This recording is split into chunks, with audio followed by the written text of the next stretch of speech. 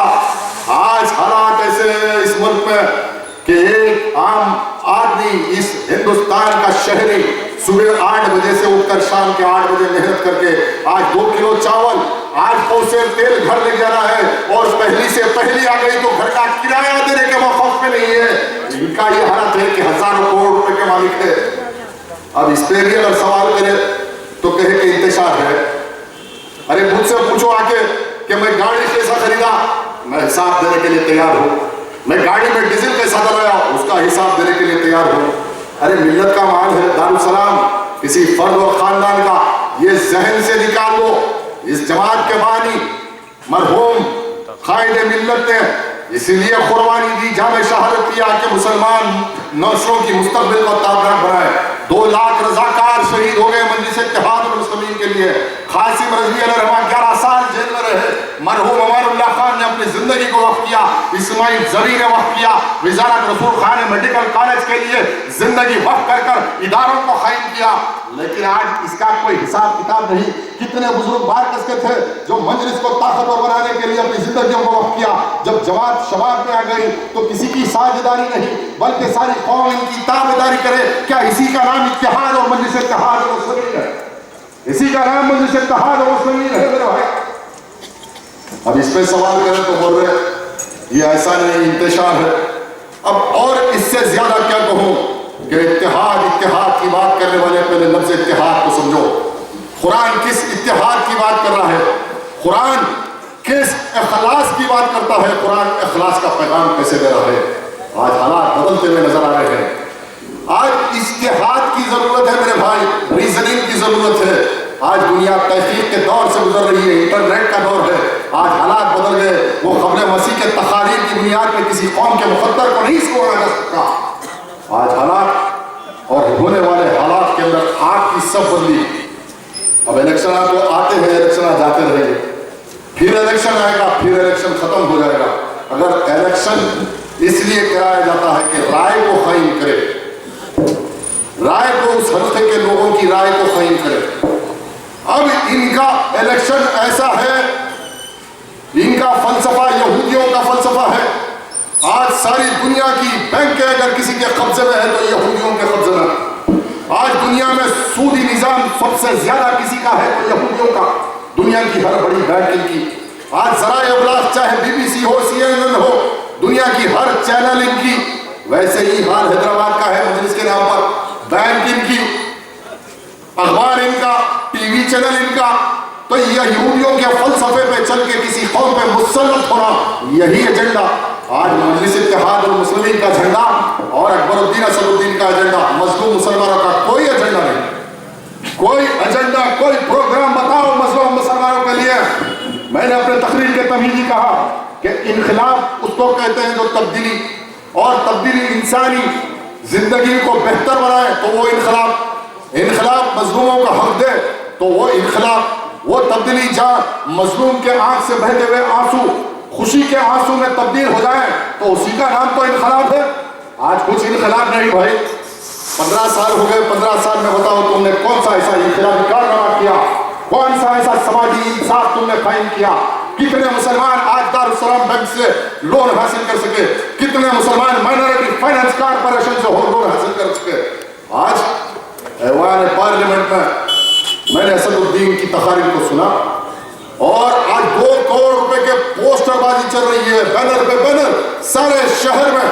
ایسا دکھ رہا کہ کیا راہل گاندھی کی کینویسنگ چل رہی ہے یا نریندر مودی کی کینویسنگ؟ ٹھیک ہے، 2 کروڑ روپے کے بنجارہ ہل سے لے کے پرانے شہر تک 5-5 لاکھ روپے کے بڑے بڑے پوسٹر، ایسا کون سا کارنامہ کیا بتاؤ ہندوستان میں تم نے؟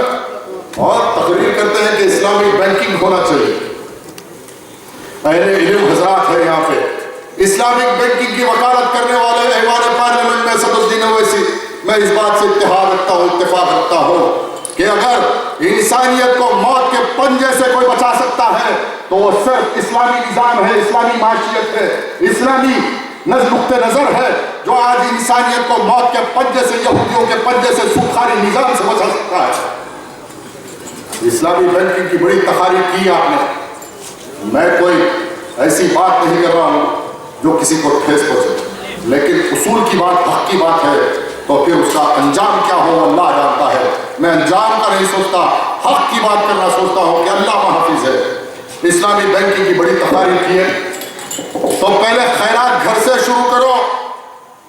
تقریر کرنے والے پارلیمنٹ میں یہ بتا رہے کہ ہندوستان آتما شیبورانگی میں ہے، یہ بتا رہے ہیں کہ ہندوستان میں آج عام آدمی پریشان ہے۔ ٹھیک ہے، لیکن دارالسلام بینک کیا اسلامک بینک ہے؟ آپ کیوں دارالسلام کوآپریٹو بینک کو اسلامک بینکنگ نہیں بناتے؟ تحریک کا سب سے بڑا مطالبہ یہ ہے کہ دارالسلام بینک جو آج سودی ادارہ ہے، سود کے نام پر 300 کروڑ روپے کا سالانہ فائدہ، 300 کروڑ روپے کا دارالسلام بینک کو منافع ہوا، یہ منافع کس کے ذریعے کمایا گیا؟ کس کے ذریعے میرے بھائی؟ جب مسلمان مجبور ہو گیا، گھر میں پریشانی آ گئی یا ضرورت پڑ گئی تو ماں بہنوں کا سونا گھر کا لے کے جا کر دارالسلام بینک پہ گروی رکھا، اور رکھانے والے بھی اپنے، رکھنے والے بھی اپنے، رکھنے والا پریشان۔ جب مدت ہو گئی تو ایک نوٹس، دو نوٹس، تیسری نوٹس میں گھر کی آبرو مسلمانوں کی، ان بہنوں کے زیوروں کو بازار میں مارواڑیوں کے حوالے بیچ کر دارالسلام بینک نے 300 کروڑ روپے کا منافع دکھایا۔ 300 کروڑ روپے کا منافع دکھانے والی دارالسلام بینک کبھی یہ سوچا کہ یہ سودی نظام کے پنجے سے اسلام کی بات کرنے والے، اسلام کے نام پر جماعت چلانے والوں نے کبھی مسلمانوں کو کسی سماجیت کی بنیاد پر سماجی انصاف دینے کی بات کی؟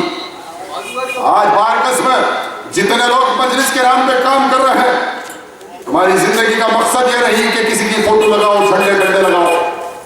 ارے کتنے کروڑ کے، 2 کروڑ کے لگائے، کل 5 کروڑ کے پوسٹر لگاؤ تم گلی گلی میں۔ ارے 25 سال ایم تھے، کبھی پوسٹر کی ضرورت نہ پڑی۔ ارے مر کے 10 سال ہو گئے، دلوں میں تصویر ہے۔ یہ خدمت، یہ قیادت ہے، یہ خدمت، یہ قیادت ہے میرے بھائی، کہ پوسٹروں کے سہارے قیادت جیتی یا اپنی قربانی اور خدمت کے ظاہر سے کی؟ اس فیصلہ کرو، یہ قربانیوں کے ذریعے دلوں میں جگہ بنانا، یہ قیادت ہے۔ آج ایمان کا 40واں حصہ بطور خیرات و زکوٰۃ اسد الدین اویسی، اکبر الدین اویسی میں میسر ہے، تو کل اعلان کرو کہ ہم دارالسلام کو اسلامک بینک بنائیں گے، مسلمانوں سے کوئی سود نہیں لیں گے، مسلمانوں کی مدد کریں گے اور بلا سودی قرضے دینے کے مخوف میں ہیں۔ نہیں، یہودیوں میں اور تم میں کیا فرق ہے؟ یہودیاں ساری دنیا میں بینکنگ اس لیے چلاتے ہیں کہ سود پہ سود، اور اللہ کے حبیب نبی کریم صلی اللہ علیہ وسلم نے فرمایا کہ سود کھانا اپنی ماں سے زنا کرنے کے برابر ہے، سود کھانا اللہ سے جنگ کرنے کے برابر ہے۔ ارے 300 کروڑ روپے کا فائدہ کا اعلان کرنے والے کیا اس حدیث کے خلاف نہیں جا رہے کہ اس بات کا فیصلہ مسلمان اعلان کرو کل؟ شعر ببر اب میں کیا کہوں یار، اللہ رب العالمین کا کرم ہے، میرے آقا کے نالین پاک کا صدقہ ہے کہ ایک ایسے شعر کے گھر میں پیدا کرا، وہ آنکھ کھولے جب سے ایسے شعر کو دیکھا کہ اب یہ اکبر الدین اویسی تو حساب میں نہیں آتے، میرے کوئی حساب میں نہیں آتے۔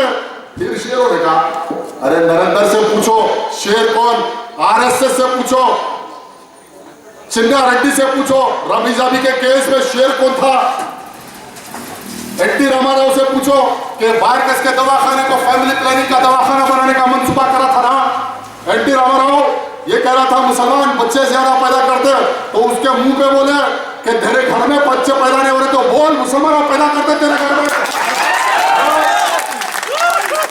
جا کے کرن was my friend, Jagan is my friend, یہ سیاست نہیں۔